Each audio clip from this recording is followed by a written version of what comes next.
Hello again, everybody. This is Derek, and I am coming back at you with another Wargaming and Miniature video. In today's video, we're continuing on with our O Group boot camp.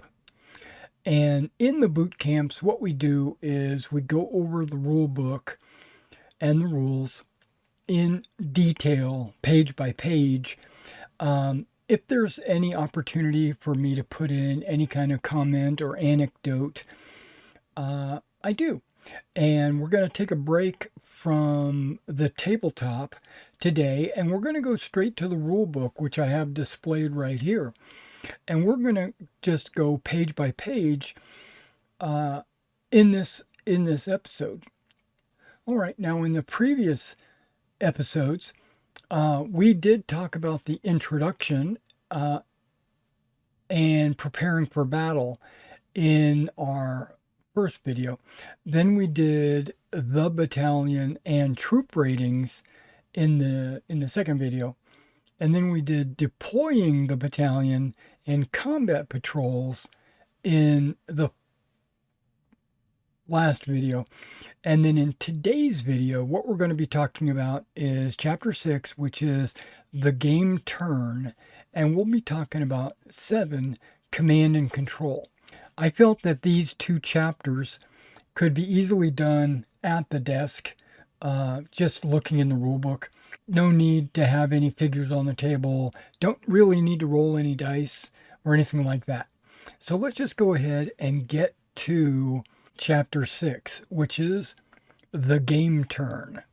Okay, so now, even though I'm reading this on the screen, I'm not going to read everything. You can read it on the screen for yourself. But I am going to read some of it. Okay. And so this might be annoying to some people, but it might be helpful to other people.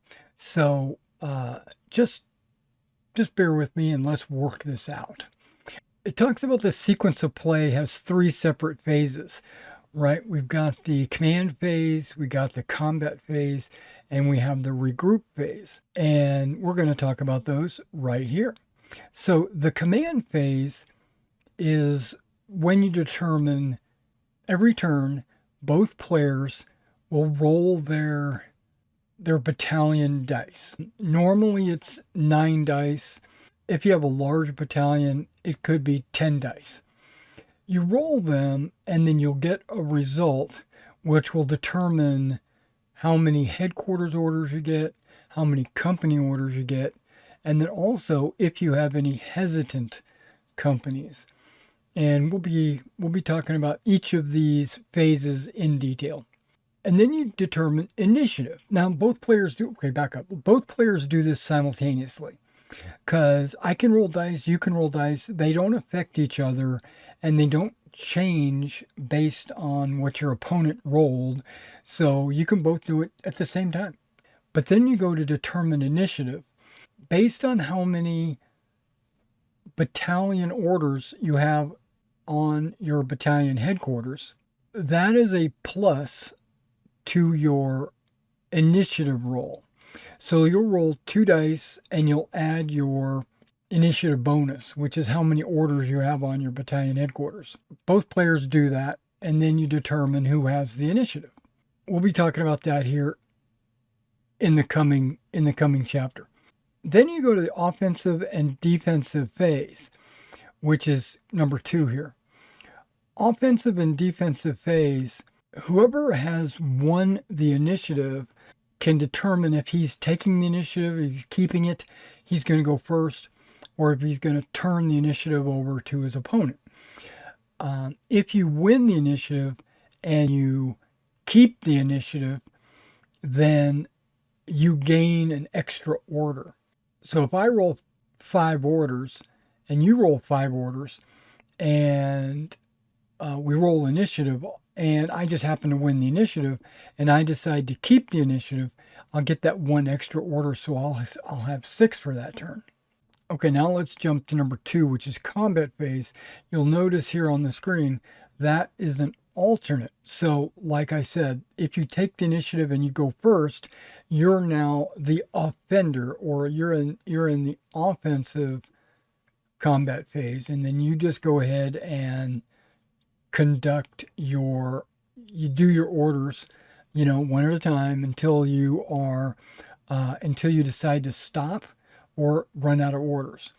Now your opponent has the opportunity to interrupt you and do opportunity or reaction actions. And when they do that, they have to use orders from their original order allotment. And so when it comes around to their turn, they're going to have less orders. If you get to a certain spot, and let's say you're the attacker and you get to a certain spot and you want to just stop and you don't want to use up all your orders, you can do that. And then you pass the turn over to your opponent and he'll go, and you now have the opportunity to do opportunity or reactions.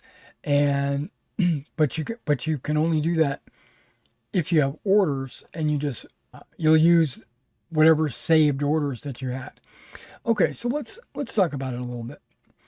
Combat phase. Each combat phase is alternate. Each phase uses orders to issue actions to its platoons.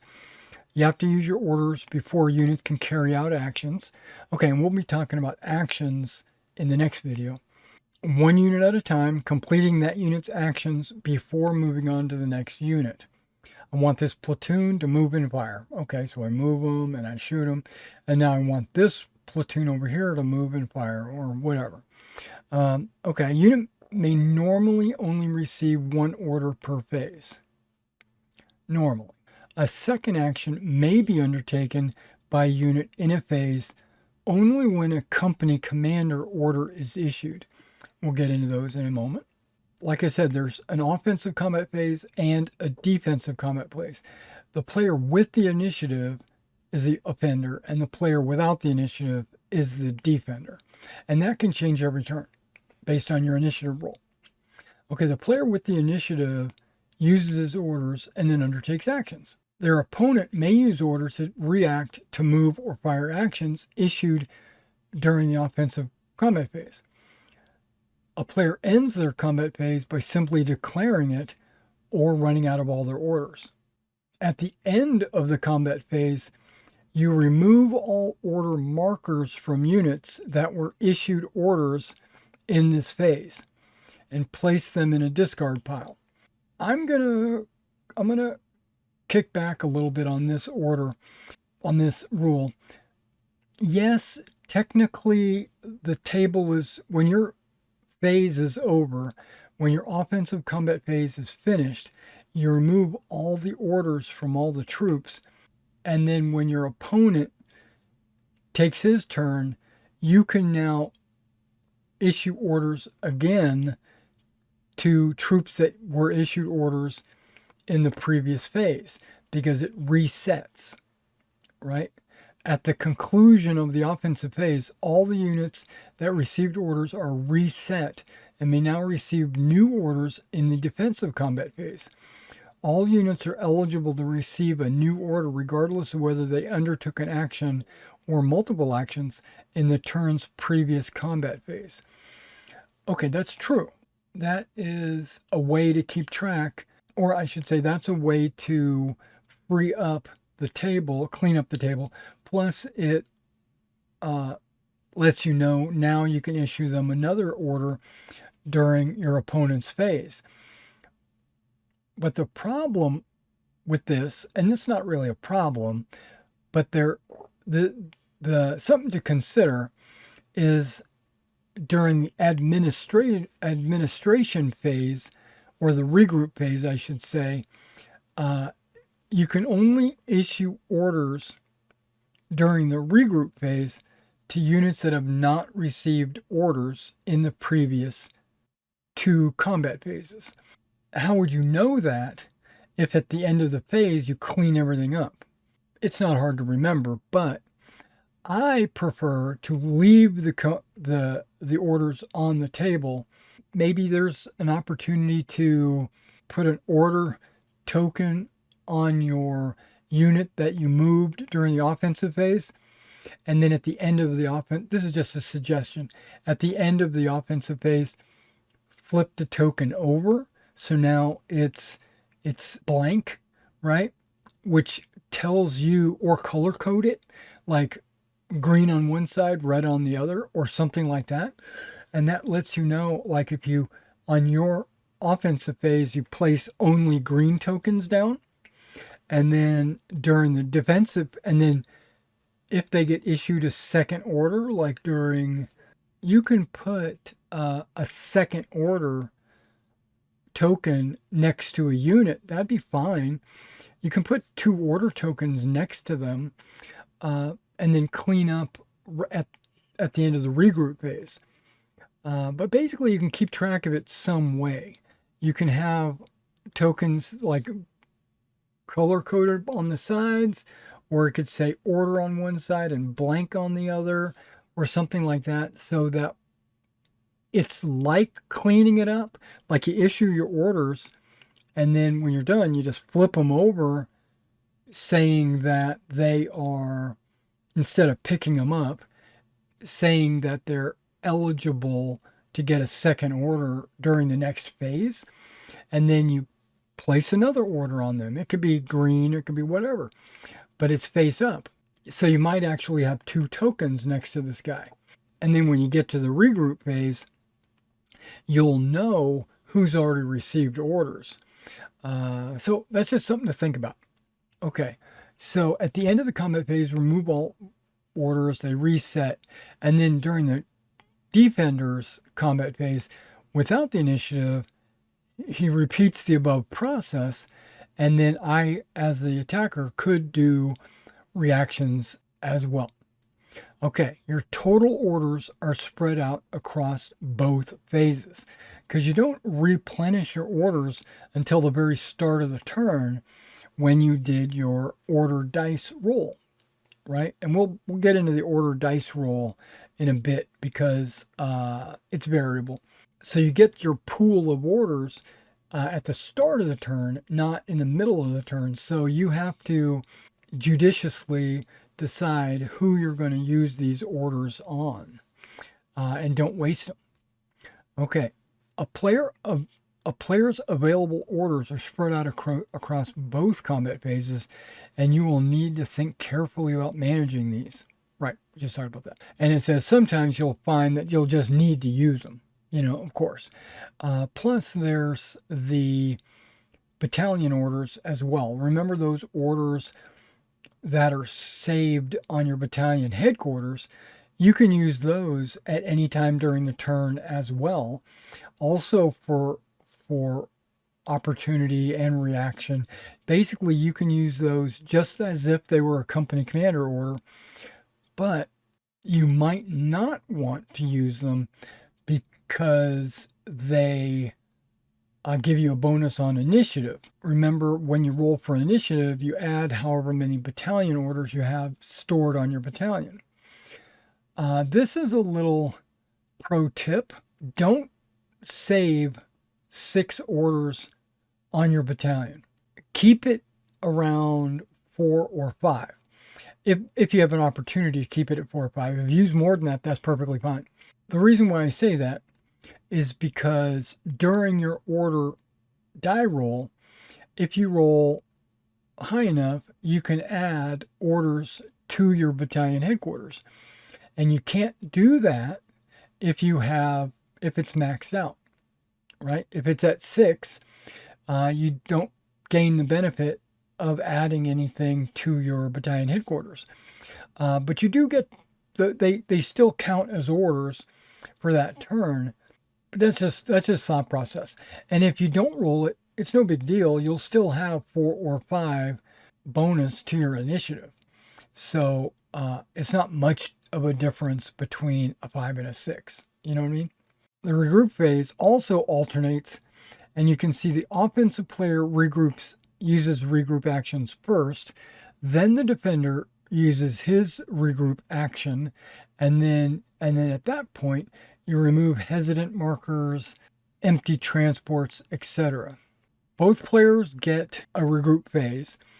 The attacker gets 2 regroup orders, and the defender gets 1 regroup order. And those are free and above and beyond whatever other orders you have. So these are basically, you don't even need to mark them because you just perform them. You get 2, I get 1, whatever, and you do them. Now, the only thing you can do during the regroup is, there's quite a bit actually. You can move a unit or combat patrol 2d6. This includes limbering and unlimbering or manhandling a gun. Units cannot move within 8 inches of an enemy and cannot take a rapid move. So even if you're a unit, but if you use the move action during the regroup, you can't use it to get closer than 8 inches to the enemy. You can rally. A unit which took no actions in either combat phase may rally using 3d6. So that's why I think you need to keep track of who performed actions and who didn't. Mainly it's because of the rally action. So you get a chance to rally off 3 shock. And then deploy. You can deploy a unit onto a combat patrol. So just like you normally would during the turn, which that's in the action video. Re-squatting. Now, once per game, a player may regroup different platoon infantry sections from the same company into a composite platoon of up to 4 sections. So if I got 2 platoons of only 2 bases each, I can regroup them together and make a 4-section platoon. But I can only do that once. Okay, this re-squatted platoon immediately forms up on the company commander. So basically, you take those figures and you move them to the company commander, and any shock is amalgamated into a maximum of 3 shock. So if one platoon had 2 shock and the other platoon had 3 shock, instead of it being 5 shock, the maximum is 3. So basically, you just discard the excess. So you kind of like freely got rid of some of those shock. This platoon is rated as the next lower troop grade based on the worst troop rating. So if one of them is regular and one of them is veteran, when you regroup them, you base it on the regular troop and it's 1 less. So that whole new platoon would be green. So because they're not used to working together, and the officers or the NCOs are from 2 different platoons, so they get counted as 1 troop rating lower. There's not really, in my opinion, the only advantage to doing this is the shock removal, but also instead of now being forced to issue orders for 2 platoons, you're only issuing orders for 1 platoon, so it saves you on the order, but you're losing quality. So I don't know if it's a big advantage or not. You'll have to determine that on your own. Administration. The final act of the turn is to remove any hesitant markers from hesitant companies, remove markers from commanders who used their company commander order earlier in the turn, and now every company commander gets 1 order automatically for themselves. It's not well, we'll get into it when we get into company commander orders. Remove any empty transports from play and reduce or remove the opening barrage indication counter. As you know, at the beginning of the game, you roll your deployment die, and some of that can be interdiction. Basically, at that point is where you reduce the interdiction number by 1. It's basically a turn counter. You basically just turn it down by 1 to let you know that the interdiction is slowly disappearing. All right, let's roll over to Chapter 7, Command and Control. They say it's a 2-tier command and control method utilizing battalion headquarters and company orders. They're basically just orders. Just think of it like orders. At the beginning of each turn, both players roll their battalion O group dice, and various scores will dictate the availability of orders. And I'll show you what those order numbers are here in just a second. It's on the next page. You issue these orders to do things like conduct reconnaissance, move, fire, close combat, etc., right? And it's highly unlikely that you're going to have enough orders for every unit on the table. So just thinking of my English battalion, my British battalion, I've got 9 platoons, 3 company commanders, so that's 12. And then I've got battalion mortars or artillery in the FO, and I've got maybe a supporting anti-tank platoon. So I'm looking at maybe 14 elements on the table, and I'm only rolling 9 dice for orders, and not all of them are going to equate to orders. So maybe I'll get 8 orders, 7 orders, and that's only about half of what I'm going to need. And it varies. But I also have my battalion commander with his orders, and I can rob from Peter to pay Paul. The individual companies of your battalion have 2 basic command states. They are either fully operational and may function as the player wishes, issuing orders and actions, or they may be hesitant. And we'll talk about that here in just a bit. And then if you're hesitant, you can only rally or fire. Battalion command characteristic. You got first rate and second rate. We know that from the troop qualities. First rate battalions gain headquarters orders at a rate of every 6 that you roll generates 1 headquarters order. And if you're rolling 9 dice, the odds are you're going to get 1.5 6s. So that could be 1 turn or 2 the next. So you're always going to generate, or hopefully, you're always going to generate a battalion order. German and United States first-rate battalions have flexible reserves. I don't know why they had to reiterate that. And they also have flexible artillery response. The second-rate battalions, we know that there's some of the not as highly trained. They gain headquarters orders at a slower rate. So if they roll multiple 6s, they have to convert one of those into a company order, basically an order. If they roll 3 6s, if you're first rate, you would normally add 3 to your battalion headquarters order numbers. But if you are second rate and you roll 3 6s, you only get to add 2 because one of them have to be converted to a company commander order. Now, if you only roll 1 one battalion headquarters order, you still get to keep it. It's only if you roll multiples that you have to discard 1 or convert 1. Also, when they use a company commander action, they have a higher potential to need more orders to perform that action. Again, we'll be talking about that later. They have rigid reserves. As you know, they've got to assign their reserves before the game starts, and less flexible artillery response. And when we get to the artillery chapter, that'll all become clear. The command phase procedure, players roll their battalion dice and must state if overriding foo bars before rolling the dice. Foo bars give you penalties, and you have an opportunity to prevent those penalties, but we'll talk about that. Now, they also state if they're going to use one of their company commanders to increase their headquarters orders. There's basically a 50% chance.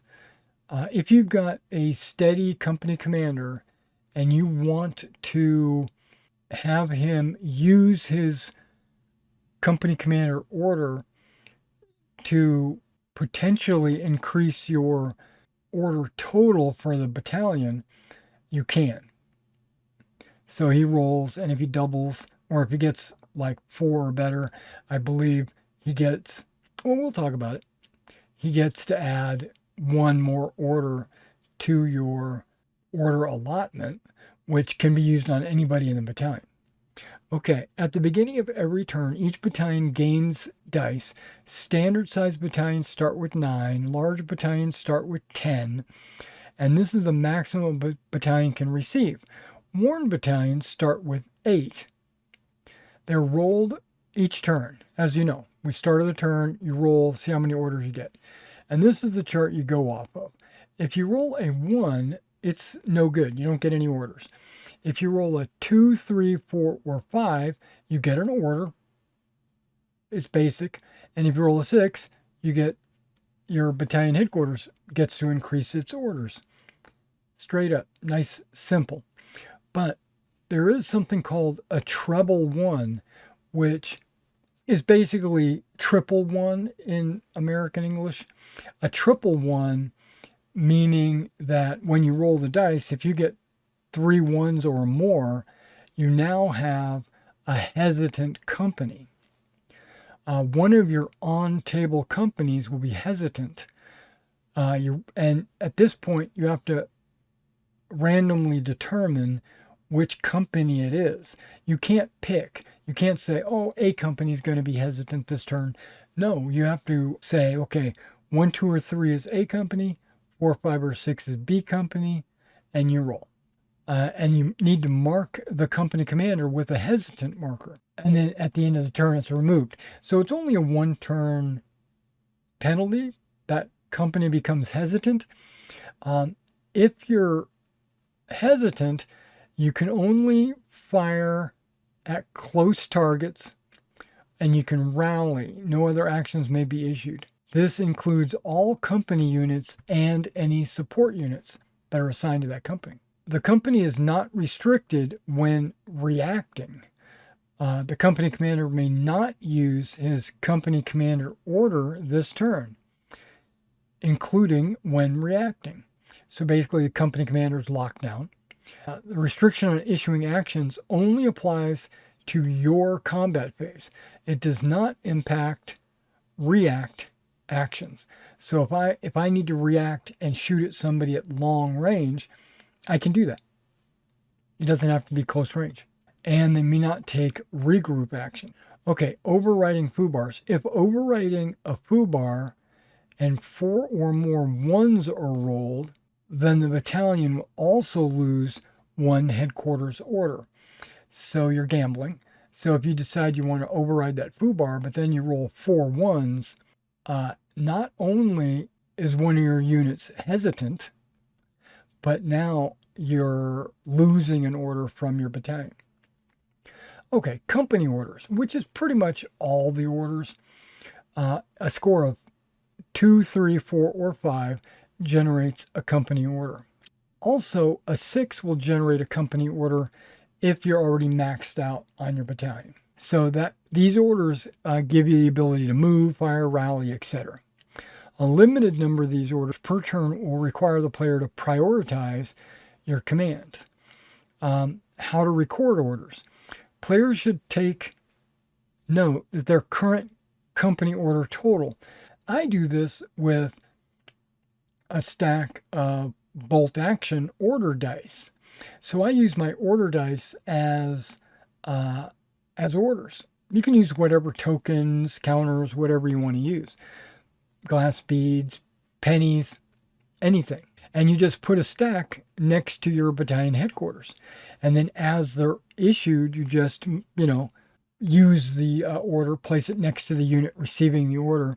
At the end of the turn, you just put it all back in the discard pile. And then the following turn, when you roll and you get more orders, then you just put another stack next to your battalion.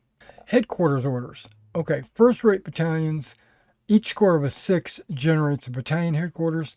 Second-rate battalions, multiple 6s. You have to convert one of them into a company order. And if you roll it only one time, it's not converted. And so it basically says second-rate battalions acquire headquarters orders at a slower rate. Not much slower, but a little slower. And this represents the battalion initiative and reserve orders. They can be banked, and saved by the player from turn to turn, used as a pool of orders that are issued when needed as company orders. Headquarters orders are used for the following: influence the turn's initiative, so you add the number of orders you have on your battalion, and issuing actions. And they use them as the same way as all other actions. They say the best way to keep track of it is just use a D6 next to your battalion headquarters. That's what I do. Now, banking them. Battalion headquarters, you can bank up to 6 headquarters orders. You can never have more than 6. If you roll more headquarters orders than 6, the excess are automatically converted into company orders. We already talked about that.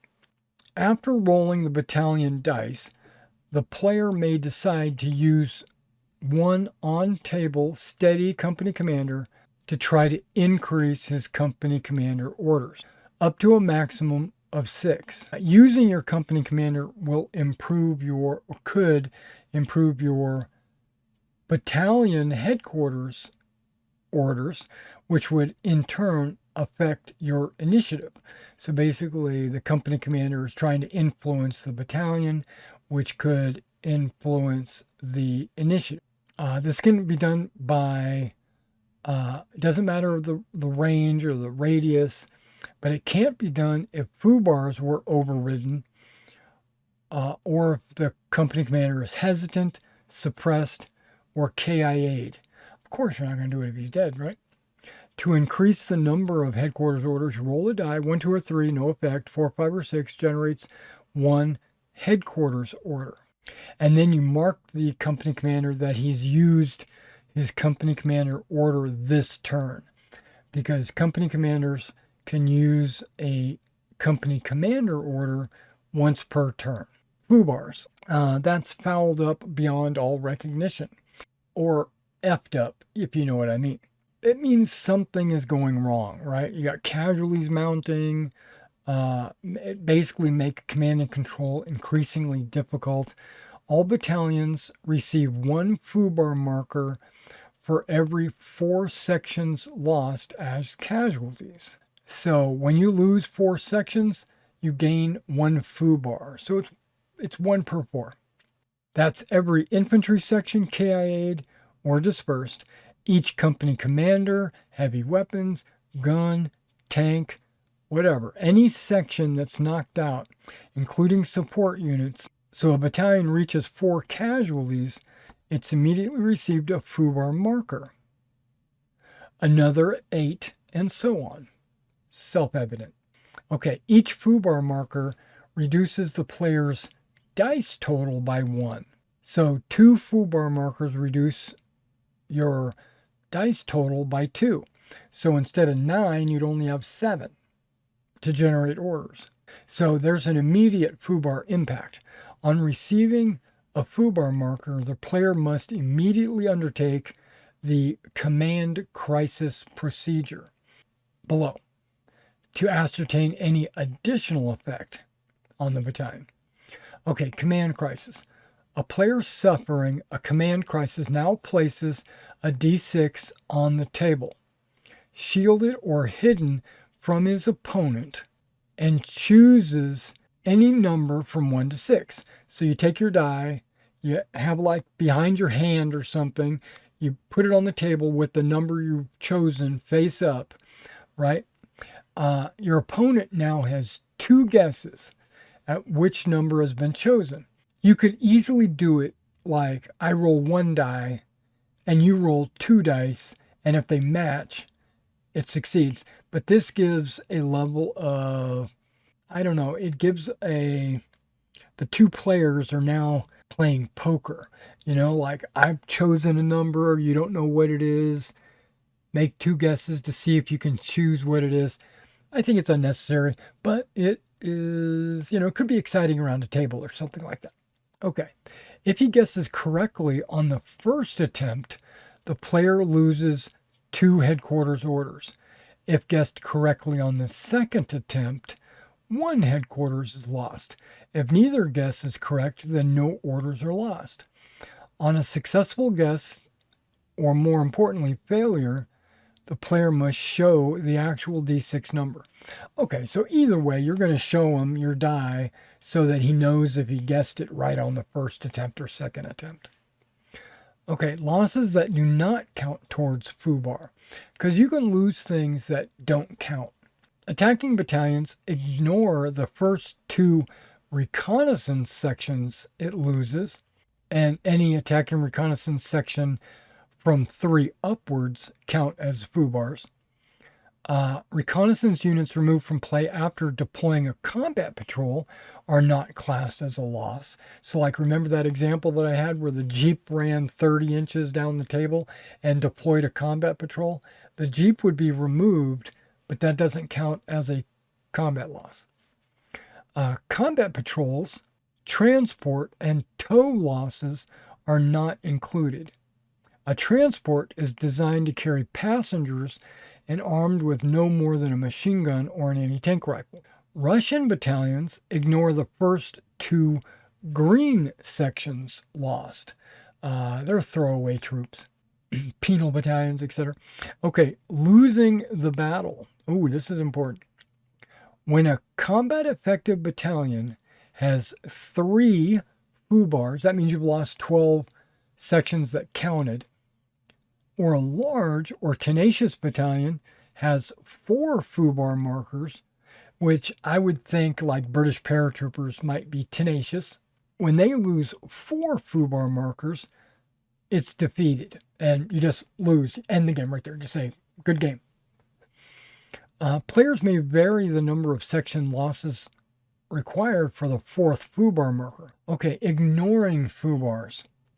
Remember when I said your battalion, when you're rolling your dice, right before you roll the dice, you decide if you want to try to ignore some FUBARs. A player has a command choice before he rolls his O group dice. Either losing 1 battalion die for each FUBAR marker they currently have, which is what you would normally do, or ignore the FUBARs for this turn and rolling your normal 9 or 10 dice. If this option is chosen, then add an extra score of 1 for each FUBAR marker overridden to the O group dice result, increasing the chance of a hesitant company. So if I've got 2 FUBARs, because I've taken a lot of casualties, and I decide to ignore those and roll all my dice, you can assume that I start with 2 1s. And so if I only roll 1 1 with those 9 dice, then I'm going to receive a hesitant company. So I get more dice, but there's more chance of a hesitant company. And if 4 or more 1s are rolled or acquired, the battalion will lose a headquarters order, as we already know. And you cannot split the difference. They either take all the dice loss for their FUBAR or none. So I can't, if I had 2 FUBARs, I can't say I'm just going to override 1 of them and get 1 extra die. You got to take them all or nothing. So I don't anticipate ignoring FUBARs because I would be too scared to have hesitant companies. Unless I was defending, then it's not that important. But then if I'm defending, I don't need all these orders. I don't know. That's just something you'll have to work out on your own. Okay, the initiative.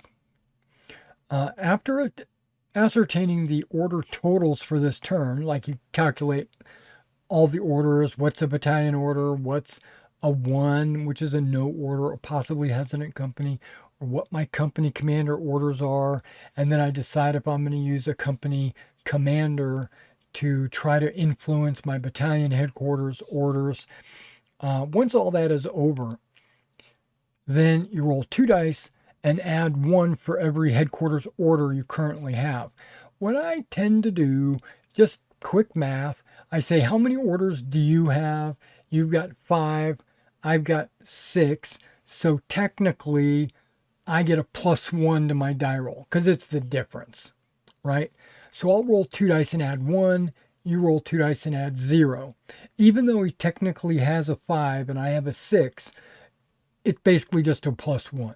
If we both have 6, then we just roll the dice and compare the dice. And then the player with the highest total now has to decide if he's going to take the initiative or pass the initiative. And then if the winner decides to keep his initiative, he gains a bonus order. Okay, a lot of this I've already mentioned, but I'm just reiterating, and it's also sinking into my little noggin as well as yours. Okay, and then draw an initiative, because we could both roll an 11, or we both could roll the same number. First-rate German battalions can automatically win the initiative on a tie roll, but when they do that, they don't get the bonus order. So they get the initiative or the initiative choice, but they don't get a bonus order if they keep it. In all other cases, the player who won the previous turn keeps the initiative, and also no bonus order is gained. So you don't re-roll initiative if you have a tie. Somebody's going to win, unless it's turn 1. If it's turn 1 and there wasn't a previous turn, at that point I would re-roll. Okay, now finally, 7.9 is company commanders. This is the last point. Company commanders are a key element of the battalion command and control. They exercise command over their companies and gain a unique company commander order. So all your company commanders get this order. And a steady company commander may, in addition to issuing orders, carry out any of the following. So he can use his company commander order once per turn, and that's down here. This is in addition to issuing orders. He can deploy a combat patrol and reserve company units. Let's say I have only a company commander on the table. I can place an order on the company commander to deploy a combat patrol. That's not the use of his company commander order. That's actually just a regular order. It's called deploy. We'll get into orders in the next video. He can act as a spotter for battalion mortars if British, German, or US. You don't have to have a FO to use your battalion mortars. If you're British, German, or US, you can use a company commander. In addition, British and US company commanders from 1943 onward may also spot for artillery. Okay, company commanders may also move, engage in close combat, withdraw, as other units. They don't fire. They don't shoot at anybody. Company commanders do require an order to do actions. Remember, bullet point A says use his company commander order once per turn. Well, that's the company commander order. Each company commander gains one command order per turn, which can be used to attempt to increase the headquarters orders. We know that. Issue a second action to a unit. So let's say I had a unit that I rapid moved up close to the enemy. I can use a company commander order to give them a second action by issuing a company command action. And I can also prevent a platoon route test requirement. We'll be talking about route tests in chapter 17. It's going to be a while. Preventing a route test can be done at any point in the turn and is not classed as a player action. Okay, once the order has been issued, place an appropriate marker next to the company commander model to signify his order has been used. I've seen it done that it would be like a red order instead of like a brown order or whatever. It's a special color. Doesn't matter. You can put whatever token you want to use. I plan to use colored square blocks, and each color will represent something different. Like white will be hesitant, I think. I don't know. I'll come up with a color scheme. Okay, suppressed or KIA'd company commander. KIA, come on now. A company with a suppressed or KIA'd company commander has certain restrictions. The company commander order cannot be used. Okay. Combat patrols and reserve company units cannot be deployed. Okay, because that has to come from the company. Cannot act as a spotter. Company units have to pass a troop rating roll before launching a close combat. So if there's no company commander pushing him along because he's too scared, he's crying into his helmet, you have to pass a rally roll before launching a close combat. In the event the company commander becomes suppressed or KIA'd, the command crisis rule is applied. Remember the command crisis rule? A KIA commander must be replaced in the following turn. As soon as the company commander is rallied or replaced, the above restrictions no longer apply. And that'll be explained also in the morale section, which is 17. Okay, there's a note here. Command and control in O group, the issuing of wargame orders to units does not represent just a select few units receiving orders. It is assumed all units have received their initial battle orders. Where a player places his orders represents the command and control focus of the company at that time. It also represents the time it's taking your units to act on the battle orders. Thus, if you are feeding orders to certain units, this can be seen as the company getting its men moving quickly because command is focusing on the attention of their direction.